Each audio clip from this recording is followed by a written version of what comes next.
저도 이제 막 법조인, 그러니까 그래도 뭐 하찮은 법조인이지만 법조인으로서 정말 재판부의 성향이라든지 재판관의 어떤 그런 출신 이런 걸 따지고 싶은 마음이 하나도 없어요. 항상 그걸 비판하면 그 무슨 말이 되는 소리냐. 저도요. 어쨌든 간에 재판부가 그래도 법리 따라 할 거다. 양심에 따라. 근데 솔직히 저조차도 그날 든 생각은 약간 그런 성향에 대해서 의심하지 않을 수는 없더라는 것이 솔직한 마음이었습니다. 솔직한 마음.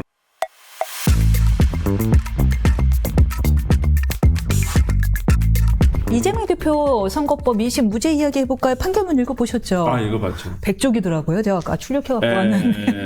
아니, 저도 그날 당일날 선고가 난 다음에 뭐 어떤 기자분이 보내주셔가지고 봤는데 이렇게 보통 이제 잘 쓴 판결문 같은 경우에는 쭉 읽어봤었을 때 뭐 결론은 어떠서 치더라도 논리적인 구조나 이런 것들이 그냥 이렇게 쭉 읽혀야 되거든요. 잘 읽힌 판결문은, 잘 쓴 판결문은 저는 그렇다고 생각을 하는데 저는 좀 몇 번 읽어봤는데 잘 이해는, 솔직히 한국말을 읽고 있는데 이게 솔직히 이해는 잘 안 갔습니다.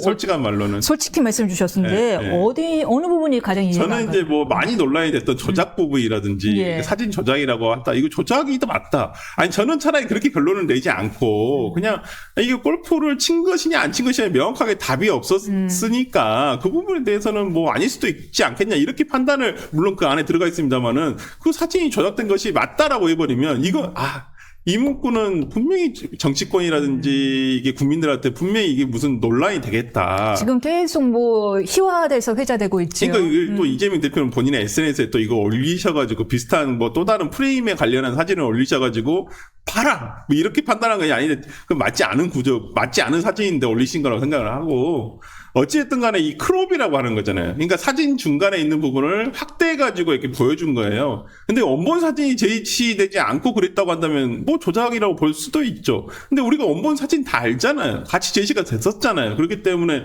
저는 이 확대 사진과 관련해가지고 재판부에서 조작이 일 수도 있다가 아니라 조작이다라고 얘기를 하는 부분은 솔직히 좀 납득은 잘 안 갔습니다. 저는 뭐 김문기 씨가 골프를 쳤다 안 쳤다라는 부분과 관련해가지고 뭐 그 부분은 거짓말 했다 안 했다라는 부분까지는 뭐 100번 양보해서 아니다 손 치더라도 그걸 꼭 사진이 조작됐다고 재판부에서 판단할 필요가 있었을까라는 부분이 있는 부분이고, 더 조금 이해가 안 되는 부분은 백현동 관련 부분인데 뭐 이제 전체적인 의사 결정, 그러니까 의사 표현의 하나에 불과하고 하나의 협박이라는 단어 자체가 가지는 의미는 하나의 과장된 표현이다라고 이제 얘기를 재판부에서 이제 간단하게 얘기를 하고 있는 것인데, 그렇다고 한다면 이제까지 22명의 증인들을 불러서 협박이 있었냐 없었냐라는 부분을 왜 물어봤을까?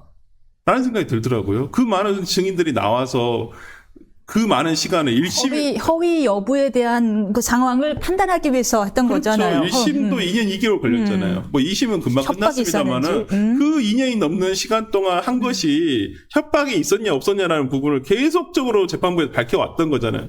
근데 협박이 없었다는 게 밝혀졌고, 그러면 이걸 어떻게 날려버릴까라는 생각을 했었어요. 날려버릴까? 네, 그때 그냥 이거 의사표현이야 이렇게 해버리면 돼버리는 문제였거든요. 좀 납득을 안 갔어요. 솔직히 이재명 피고인 측에서 변호인들이 주장한 의견보다 더 진위를 보였어요. 저는 변호인도 깜짝 놀랐을 것 같아요. 아니 우리 내심의 의사를 이렇게 깊게 눈치채주다니. 그러니까 오히려 판사가 더 앞서갔어요. 더 앞서서, 그러니까 아예 그냥 저는 정말 교묘하다라고 생각을 했던 부분이 뭐냐면, 증언 및 감정에 관한 법률을 적용해서 날릴 수 있겠다. 저는 무죄가 된다면 그렇게 생각을 했었는데 아예 그 법을 배제를 해버렸어요. 불이익한 처분에는 형사처벌에 들어가지 않는다. 그건 아예 배제를 하면서 내용을 깐 거예요. 내용을 다 바꿔준 거예요. 그렇다고 하면 왜냐하면 증감법의 적용을 해서 날려버리게 되면 대법원 가면 법률 적용이 잘못됐다고 하거든요. 그러면 이거 법률심이니까 대법원에서 이거 잘못돼서 파기환송 이렇게 돼버리는 건데 사실관계를 다 반박을 해줬잖아요. 그러면 대법원에서도 굉장히 판단하기가 쉽지는 않겠다라는 생각이 들어요. 왜냐하면 사실 문제로 바꿔버렸다. 그렇죠. 내용을 다 바꿔준 거잖아요. 그렇기 때문에 이 부분은 대법원 가서도 저는 뭐 이게 파기환송 된다? 100% 저는 그렇게 말씀을 못 드릴 것 같아요. 솔직히 말씀드립니다. 파기환송 된다라고 될 확률은 높겠지만 파기환송이 무조건 된다? 저는 그렇게는 생각하지 않고, 근데 이 문제는 뭐 이재명 대표의 사법 리스크 부분에 있어서는 전 벌어졌다고 봅니다. 왜냐면 대법원 가서 파기환송이 되더라도 다시 고등법원으로 오게 됐을 때 유죄 취지로 고등법원을 만약 파기환송이 됐었을 때 이 고등법원이 100만 원 이상 한다는 보장이 있나요? 나는 이거 보니까 100만 원 이하일 수도 있고 80만 원 하고 끝내버릴 수도 있는 거예요. 그렇게 그럼 또 재상고하겠지. 그럼 재상고 하겠죠. 근데 저는 그때 80만 원으로 가게 되면 대법원으로서는 뭐 우리가 그쵸. 아시다시피 그냥 그대로 맞죠. 기각하는 경우들이 대부분이라서 저는 객관적으로 봤을 때는 이 공선법과 관련한 재판은 이미 이재명 대표의 사법 리스크 중에서 여러 가지 사법 리스크 중에서는 하나 저는 덜어냈다고 봅니다. 이거 더 이상 이재명 대표에게 치명적일 수가 없어요. 이미 이제 끊어진 동아줄이다. 국민 입장에서는. 그리고 이걸 가지고 계속 논의해봐야 별로 그렇게 국민들한테 먹히지가 않는다. 라는 생각이 듭니다. 근데 저도 읽어봤는데 제 입장에서는 그 협박이라는 단어에 놀란 게 이재명 대표는 법조인이잖아요. 네. 협박이라는 단어의 뜻을 모르고 쓸 수가 있나요? 아니, 게다가 알죠. 수단까지 썼어요. 직무유기로 문제 삼는다고 협박. 네. 수단까지 얘기를 했는데 그게 그러니까요. 어떻게 심리의 문제가 될 수가 우리 뭐 법조인이 아닌 사람이야 뭐 아무거나 막 사기당했어 얘기할 수도 있고 그렇죠. 협박당했어라고 얘기할 수도 네, 있지만 네. 우리는 금전의 편치가 있지 않는 이상은 사기당했어라는 표현을 안 쓰잖아요. 맞습니다. 속였다는 이유만으로는. 네, 네.